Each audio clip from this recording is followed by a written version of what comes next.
Hey squad, what's going on? Rich Ryan here. Today in this video, we are going to watch the DEKAFIT World Championships in Atlantic City. I'm going to go through each of the stations, give you my splits, give you some different strategies that I had going into the race and how I executed during the race as well. So I hope this content is helpful for you if you're interested in DEKAFIT and how to race it and how to improve on different areas of it. This should hit the mark for you. So let me know what questions pop up in the comments down below. Hit me with a like and subscribe, and let's just get into the video. All right, so right off of the jump here, going into the race, I wasn't quite sure how I wanted to strategically go after this. I kind of settled right in. In previous races, I had gone out pretty hard and kind of asserted myself, but I could tell right from the jump, this was pretty fast. Just based on a lot of the training that I had done leading into this event, I kind of knew where my threshold was going to be and where I shouldn't be. And this race, although it is short in terms of like a hybrid race or even an obstacle course race, is still 30 plus minutes long. A lot of time to overexert yourself and kind of blow up. So I knew that this pace was a little bit quick. As you can see, Derek York coming through, Ryland engaged with him as well. Anas and Kent are going with that pace also. And I'm tucked back pretty far here. I didn't even really get to see where I came through, maybe in 10th, 9th or 10th. But I was feeling pretty confident in my ability to put myself in a position where I needed to be eventually. So I just kind of let things settle in because it is pretty early. So I was feeling somewhat comfortable, I would say, even though, like, again, the first like 150 meters, I knew it was too fast. I just felt like that pace was something that wasn't necessarily sustainable for myself. So I just kind of let it go. I've had issues in the past getting into the station and kind of getting lost in it. But again, my running fitness was strong enough that I felt like I could recoup from that. So coming into the station, 5th, 6th, 7th, there I come with no shirt and black shorts next to Nick Reichert and Chris Woolley with the pink shorts. And I don't know, I guess I'm maybe 7th or 8th starting on the lunges. And going into these lunges, I've practiced this quite a bit. I prefer having it just on one side. I have poor thoracic mobility. So you'll see how a lot of people are kind of going straight across. I'm more like how Kent does here with just one single side of it. I just feel like it's a little bit more comfortable, again, because I have bad shoulder mobility and bad thoracic mobility. So I'm just kind of hold it here. It feels much better. And also having my hand to kind of press against my quad seems to be pretty helpful as well in terms of getting stability. And I come out of here in a pretty good spot. That was me coming out right behind Derek York there in 4th place. So it came in around 7th or 8th and then came out around 4th. So I was pretty happy with that. So that first run was 90 seconds, 1:30, which is 4:48 pace if it's for a full 500. I don't believe that this was a full 500 for the first, and then the rest of the runs are probably just a bit long. And they measure it out pretty well. So again, 4:48 pace for that first run. Seems a little fast, maybe like 5 flat pace. And then those lunges were 37 seconds.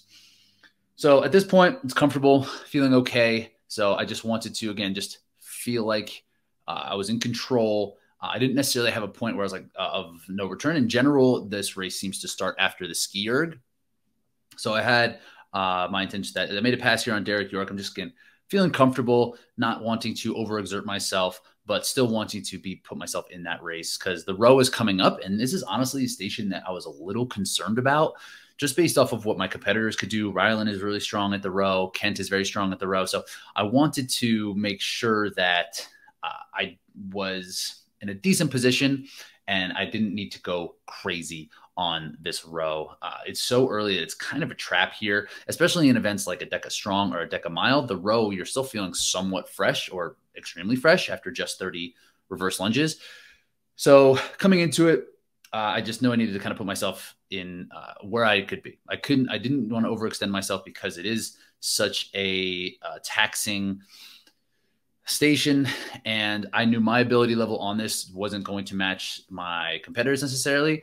So I just wanted to make sure that I stuck with my plan. I practiced this quite a bit through Deka Strong training and through some different sims and different specific training in my lead up here. So I figured, so you can see, I'm just going to run that back real fast. You can see me next to Kent here, how I'm kind of going really hard to start. I like to have 4 strokes to be really fast and kind of shorter strokes. And then I kind of like to have 4 or 5 bigger, faster strokes, just kind of get ahead of things a little bit, get that wheel spinning some. There's a little bit of free energy there as you set on to the rower. So really cranking things fast for which 10 strokes total. So 4 really short ones to get it going. So I like to do half stroke, 3/4 stroke, 3/4 stroke, half stroke, then full stroke. So I'll do that. And then I'll do 4 to 5 full strokes at what would probably be closer to my like 300 pace. So sitting here, this is I was right around 140. That's where I wanted to be, 139, 140. And that's about 2 seconds faster than my 2K pace. So it's pretty fast. And this is, again, an area that can blow me up, I should say. It doesn't feel great to do. You can see Rylan cranking on this thing. He hammers it. And Kent is a little bit more smooth, a little bit more efficient on it. And I'm trying to feel the same. I'm feeling really comfortable here, being able to do 140, 139-ish. Again, that's something that I can hold maybe for like 1,500 meters. So I knew that's where I needed to be, and just kind of focusing on my breathing, making sure that everything is comfortable here, and just sticking to the plan, not getting in over my head. This is a place that the race really could be ruined. So I didn't want to do that because of guys like Ryan. Look how he got out of there so fast. He came in there about the same time as Kent and put a pretty decent gap on him and a pretty decent gap on myself. I think that the gap between the two of us is about 13 seconds as I come out, which is substantial in this type of race. So I figured that was fine. Like, I was sticking to my plan. Again, I knew I was comfortable with my running, and this race is so early that this could really blow athletes up. And I did not want to be that athlete to try to be engaged so early and get in over my head. And I was pretty prepared on what I could do for this row and what I shouldn't do, which I thought was very helpful. So the split with the transitions was 148. Again, I was probably pulling around 140 or so for each of those. And my run before that was also 140. So it's about 520 pace. So coming through, I feel okay. Coming off the road is always a bit of a struggle. It is going to blow my legs a little bit, get my breathing elevated some. But as you can see, I'm feeling pretty smooth, feeling pretty comfortable. I'm not really trying to engage in that front pack yet. I'm just trying to run my race to get through it. I know box step overs are a good place for me just to kind of recoup a little bit. And it's a pretty fast station as well, where I know Kent is fast there. Also, I might have a slight advantage over Rylan. He just doesn't necessarily have the experience here, and I'm sure he hasn't necessarily practiced the way that Kent and I have practiced on this zone. So just coming in here, same thing, just trying to stay comfortable. I feel like I'm in a decent spot being in third without really racing super hard at this point. So I'm happy to come in here and be feeling the way that I'm feeling. Okay, you see, Rylan he does a good job of exploding off, and it kind of taps his foot on the other side. It's a pretty decent strategy, but he seems a little bit less in control. Where you can see Kent stepping right in the middle, controlling the box, moving back and forth pretty quick. In terms of pace, like, it's probably not much faster, but it seems a little bit more efficient, not extending his hips very high. My form is pretty similar, and doing a little bit of a turn there to come up and over the box. This is something we practice quite a bit, and this is just the fastest, most efficient way to do this, even though it looks pretty silly. You can see that rebound that Kent has at the bottom, pop, and then out. So that's something that I would highly recommend that you do, is practicing the box jump overs this way. And I'm out as well. I didn't gain or lose any ground there. My run on that one was 5:26 pace, where Kent's was actually it was 142, and Kent's pace on that one was 144. So I gained a little bit on him on the run, but the box step over, we were both about 35 seconds. So in a good spot. And then again, feeling comfortable. Nothing that I recall has really taxed me to any real extent. So I'm feeling decent about it overall. And coming into this station, the sit-ups is something that I practiced a little bit. I usually don't practice having my feet anchored into this. I practice more in a Deka strong scenario. But coming into this, I actually lost quite a bit of ground on this station in my previous race in West Palm to both Kent and to Rylan. So I did a little bit more specific prep for this, just anchoring my feet and using a heavier wall ball. I was using a 25 or a 30, and this one's a 20. And as we get into it, we'll see another piece that I would recommend that you do in this particular station. It's not really a throwaway station. It's a little bit longer than the lunges and the box jump overs, but it can range in between 10 or 15 seconds or so. If you can get that well under a minute, you're going to be putting yourself in a really good position here without really taxing your body too much. Because everything's been leg centric at this point. It's been 3 stations of legs, legs, legs. This is the first time we kind of get a break from that. So I can actually come out of here feeling pretty decent. So coming in, that run was 143, so about 530 pace. And one thing I want you to look at is my lower back and how my hips are jumping off of the mat here, and also sliding my butt as close as I can. I'm kind of sliding in each time I come up and hit that target. And you can see my cadence is noticeably faster. Like if you look at when my ball hits the ground versus Ryland's, I'm gaining ground here. And I'm feeling strong, comfortable. So sliding that butt close and using a lot of power through your hips. Where in a Deka Strong, you don't really need to have that big extension through your hips. And the closer you get, the less you have to throw it, and that is just faster. So coming up, I made up a lot of ground there on Kent, and this is the first time I'm feeling like really strong, and I'm right there on him. I remember I'm passing Kent here saying, I'm going to get him. Come on, look, let's go. Kent looked at me and said, there's a lot of race left. And I was like, that's true. Maybe I don't need to get him at this moment, but this is where I start to realize that I'm feeling like I'm really, really strong at this point. And in races previous this year, I've been kind of hanging on at this point already, which is not an awesome sign. So my split on that was about 40 seconds, and Kent was about 42. Ryland was probably about the same. So again, it's not a ton of time, but if you can make up a little bit of time on these stations that some might think are throwaway stations, that's just great. It's just like a couple seconds here or there is just going to pay off in the long term. So getting that butt close and using those hips to drive that weight up to the target there. So yeah, I'm closing pretty well. And at this point, again, I'm not trying to close the gap all at once. I thought I was going to, but it didn't need to happen right now. So we're right about that halfway point where I mentioned the ski erg is pretty close to where you want this race to start happening. And coming into it, the ski erg is much like the row. I know what I'm capable of. I know what my numbers are. I know where I should be. So it's about not overexerting myself and staying focused within the ranges that I need to be on this, whether that's strokes per minute or the actual average of the 500 pace. So here comes Ryland. So he has, I think that's just 3 seconds on me at this.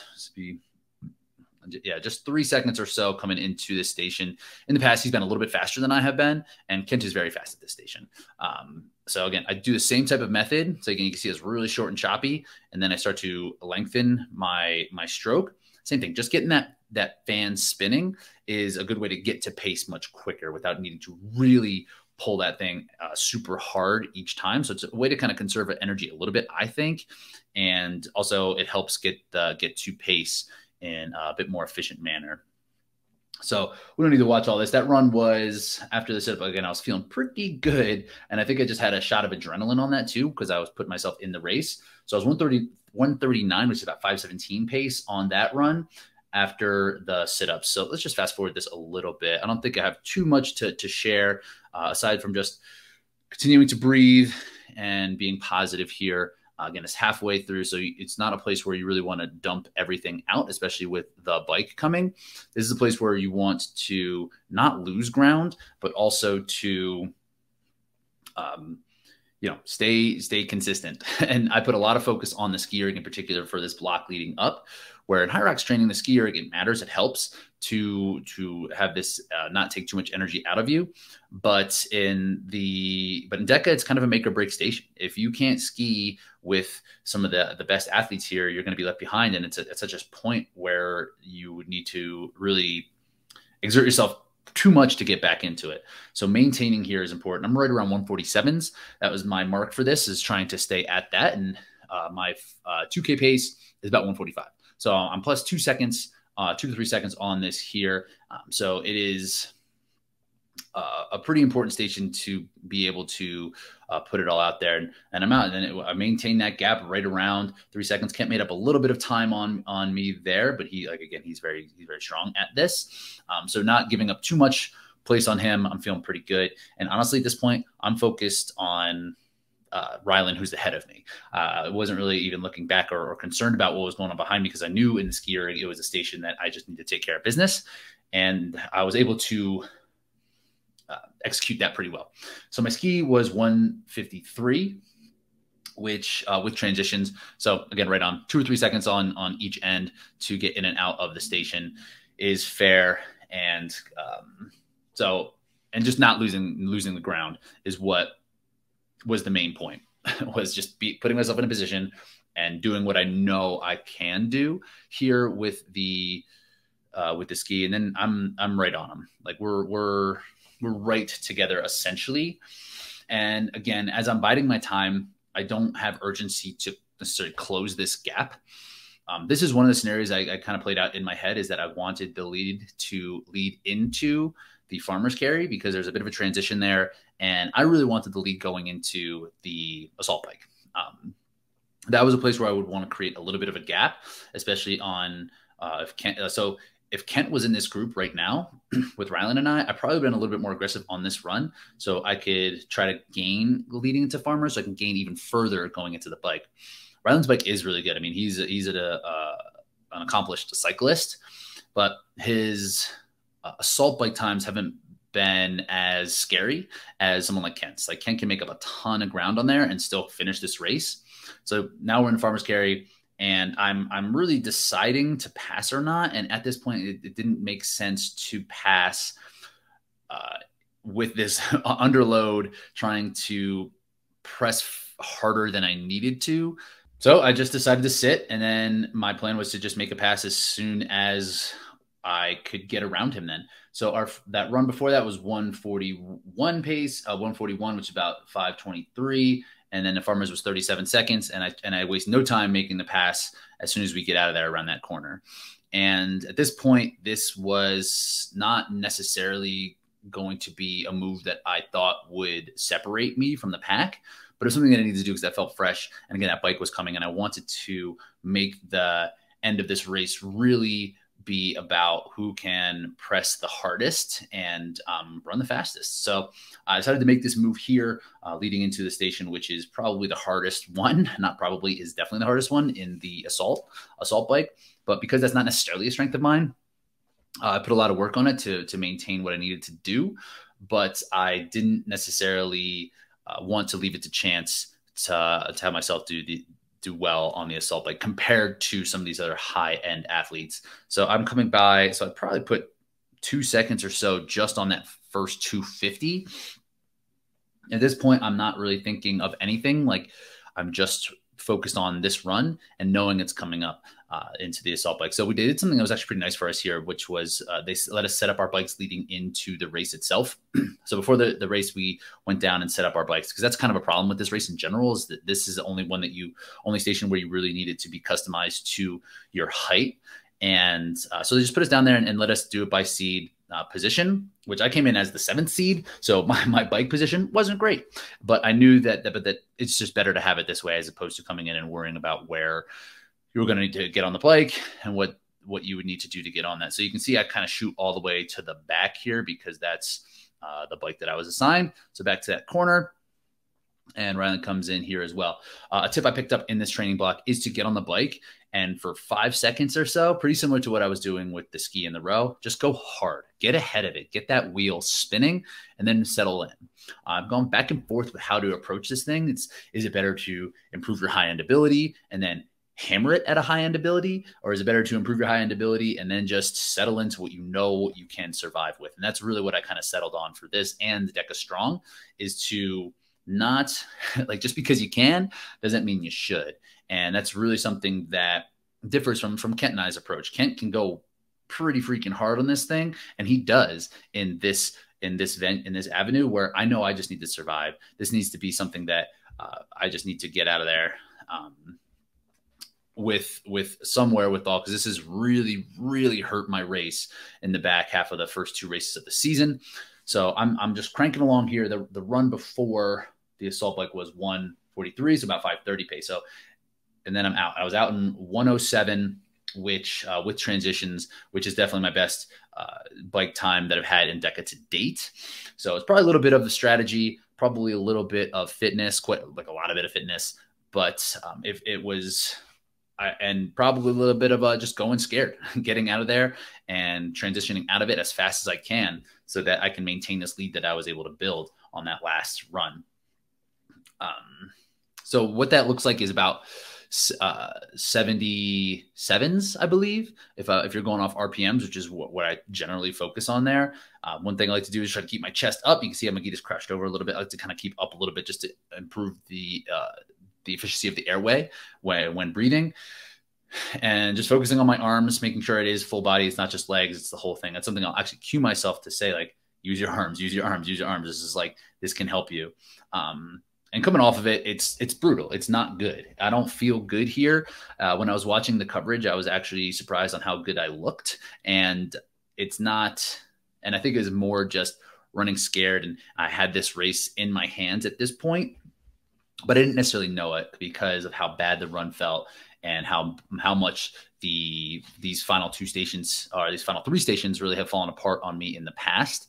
So I'm trying to go, trying to stay as smooth as possible and run as fast as I possibly can here, without like letting up, without like thinking that I have this race. There's still a lot of race to go. There are 2 500s left and 3 stations that cumulatively take 4 minutes. So there's still 7 or so minutes in a race. So it's not even in the last mile if you were breaking this down into like a 10K.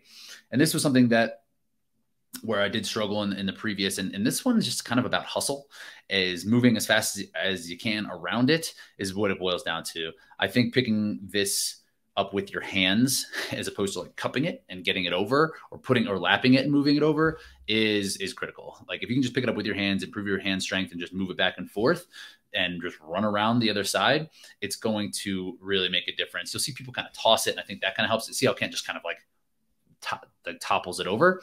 And that's also pretty helpful too. It takes away time. Like I'm putting it on top and then moving it over to the other side. And I'm trying to move. It looks like I'm moving as I'm throwing it, but if you don't have it up, and I missed one there, Kent luckily misses one as well later.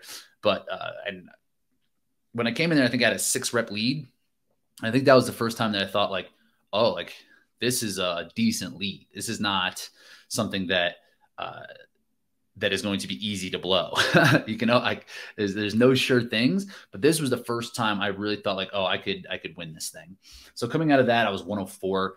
Previous races have been around 120. So that was a huge improvement on that. And just based on hustle and fitness and just really trying. And again, it probably has a lot to do with being in the lead here and pressing forward. You see Rylan makes up a bunch of ground here on Kent, and they're kind of out at the same time. So Rylan's really, really strong at that one, where Kent was 105. So we were about the same. Rylan must have been 102 or something like that. Or he may have even been under. So that's really strong. So it's just about hustling through this station and trying to be efficient with where you place the ball and just moving quick around it. That's what I've found is the most helpful piece of this. So I was hoping coming out of the ball overs that I would feel a little bit better on the run, and I didn't. It felt almost the exact same as it felt as coming out of the assault bike, which to me was not encouraging. There is some alarm bells going off about how terrible this feels and needing to slow down. And one thing that did kind of creep into my mind at this point was, and something I kind of like said to myself is like, don't blow this. Don't be an athlete who will fall apart, who will blow an opportunity like this, which I don't think is necessarily a positive affirmation. But at this moment, it's kind of what I needed. It was be the athlete that you know you are, be the competitor that you know you are. You're not going to choke. You're not going to quit. You've proven through training and through everything you've done that you're capable of more and of pushing and of hurting and of suffering, where in the past, like, that's a question that's popped up for me. Like, how come I'm not expressing my full ability? And it's ultimately comes down to not being as prepared as I was. But coming into this, I knew I would have prepared as much as possible, especially on this particular station. This has killed me in pretty much every, I think I've done it well, like once or twice in all competitions, including mile, strong, and fit. One thing I like to do is just get right to the push, getting your hands on those Handles, when you start, it might be a little bit more efficient, but I think it can also waste time. I think just continuing the positive momentum of the race and just getting right to the push is important. The shorter your strides here, the faster it's going to go. So choppier strides continues to get those wheels going. The longer ones might slow things down a little bit. And on a floor like this, you can see how I'm doing like little pulls and then kind of like mixing it back and forth. They put a weight in this, so it was better than West Palm in terms of maintaining traction for the ground. But this slick floor, the wheels don't always spin. They can slide over it. So if you can kind of pull it in a continuous fashion as opposed to one big huge pull and then having it slow all the way down, it's kind of the same idea. Like you want it to keep moving. If it starts to slide, you want to keep it sliding. You don't want it to let it like reset. And again, it's a little bit of a hack and a byproduct of the flooring that we have right now, where if you're at a gym, like there's rubber mats or turf, it's not going to do that. But on this floor, it does do that. Or even like concrete, it's not going to slide over that in any way. So that was something that I wanted to make sure I was doing. And I'm very happy to have a length lead going into this. In a couple of scenarios, again, that are running through my head, like that was a place I really wanted to be, because these dudes have made up time on me on this quite a bit in the previous races. So I just wanted to, having a length lead is a good lead on this tank, as it takes 30 seconds or so, 25, 30 seconds to get down one way and back. So having a down and a back ahead, it's like, okay, like now I feel like I feel like I have this. And because I'm able to match them, at least Kent, Round's really strong at this. I think he just is a monster, and he can just push the thing. So he makes a little bit of time, but knowing that I kept and maintained my lead over Kent was really helpful for me mentally. It's like, okay, this is going well. Nothing is going to fall apart at this point. That's something else I think about with the sled. It's that it's more about how it feels in your legs and less about what it's going to do to your energy. So it's just like burning in your legs, and nothing bad's going to happen if you keep going. Like the run's not going to be nice afterward, but there's only one more. So letting those legs kind of fill up and continuing to move with my legs blown up has been very helpful. And basically how that happened in training is just like pushing it a lot, pushing it for a sustained amount of times, 4-5 minutes, and just letting my legs really fill up and blow up. I think has been a good approach to that. It was something I was not necessarily wanting to do, but I forced myself. And here it's survival mode. Truly is like, so the run after the assault bike was 153. And I didn't know it's about 602 pace. Run after the dead balls was 147. So even though it felt terrible, I did get faster. And my run after the sled was 148. So, which is pretty good, which is basically, which is pretty decent in this, staying consistent here at the end. So all around like 140 to 146 pace or so.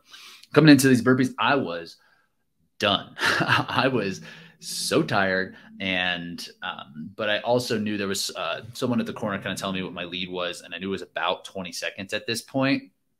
And my burpees can take anywhere from 65 to a minute 20. So, and I know Ken's can take about a minute. So there was potential that they could catch me, but it was very, very little opportunity for them to do that.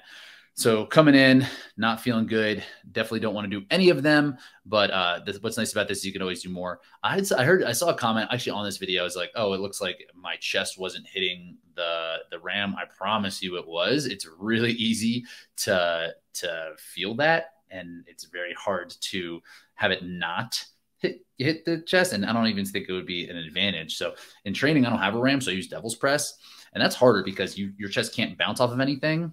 And you can kind of get a little bit further into your range of motion.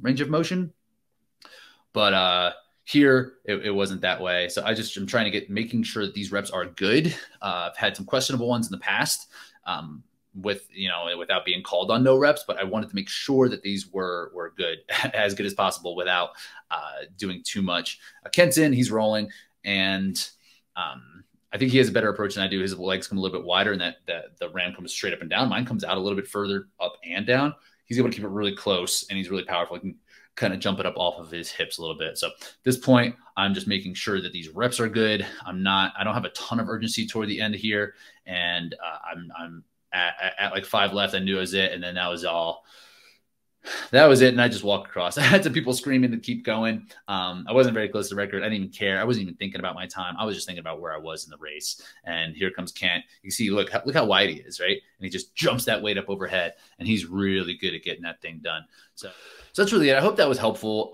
Seeing how I had a couple different approaches leading into this thing and my mindset going into it and how my splits kind of shook out on there. I hope that's helpful for you guys. And I hope that you can use this to your next DEKAFIT race, because DEKAFIT season will be here soon. So if you are looking to have some training advice on there, you can join our training program, which is an ongoing progression specifically for hybrid performance, or there's a 12-week DEKAFIT training program. You can check that link down below if it's something you're going to want to sign up for and take all the pieces of things that I've learned along the way and just implementing it directly into your training. So if you like this kind of content, hit me with a like, hit me with a subscribe so you get all the newest stuff coming to you, and I'll talk to you soon.